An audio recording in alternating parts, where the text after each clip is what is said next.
ব্রাজিলের বিশ্বকাপ দলে প্রথম ডাক পাওয়া কে? এই এডারসন। দেখুন, বিশ্বকাপ দল চূড়ান্ত করে ফেলেছিলেন কার্লো আনচেলত্তি। 26 জনের এই দলে কেবল নেইমারকে নিয়েই সংখ্যা ছিল, কিন্তু বিশ্বকাপ শুরুর ঠিক আগ দিয়ে ইনজুরিতে ছিটকে গেছেন তাদের ডিফেন্ডার ওয়েসলি। দলে নতুন করে অন্তর্ভুক্ত করা হয়েছে মিডফিল্ডার এডারসনকে।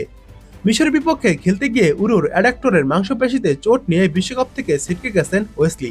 রোমার এই রাইট ব্যাকের স্থলাভিষিক্ত হয়েছেন এডারসন, যার নাম সম্ভবত বিশ্বকাপ দলে রাখার জন্য চিন্তাও করেননি আনচেলত্তি।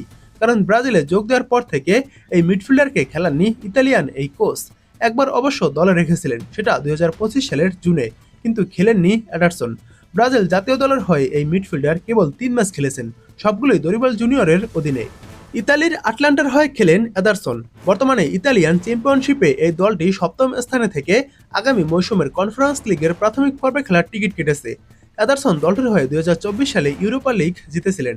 ওইবার ইতালিয়ান কাপে রানার্স আপ হয় আটলান্টা। সব মিলিয়ে ইতালিয়ানদের হয়ে 180 ম্যাচ খেলেছেন এডারসন।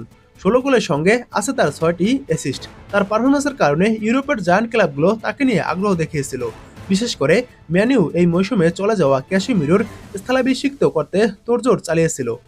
এডারসনকে 2017 সালে আবিষ্কার করে দেপোর্তিভো ব্রাজিল, কিন্তু দ্রুত দল বদল করে ক্রুজেরোতে চলে যান তিনি। সেখানে যুব বিভাগে খেলে 2019 সালে পেশাদার পর্যায়ে নাম লেখান, কিন্তু ওই বছর মিনাস জেইরাস ক্লাব দ্বিতীয় বিভাগে নেমে যায়। পরের মৌসুমে করিন্থিয়ান্সে যোগ দিয়ে 25 ম্যাচ খেলে 3 গোল করেন এডারসন। 2021 সালে ফোর্তালেজায় ধারে যোগ দেন এডারসন। পরের বছর ইতালির ক্লাব সালেরনিতানায় বিক্রি হন। ওই সময় তার দাম ছিল 60.5 লাখ ইউরো। আবারও দলবদল করতে সময় লাগেনি তার।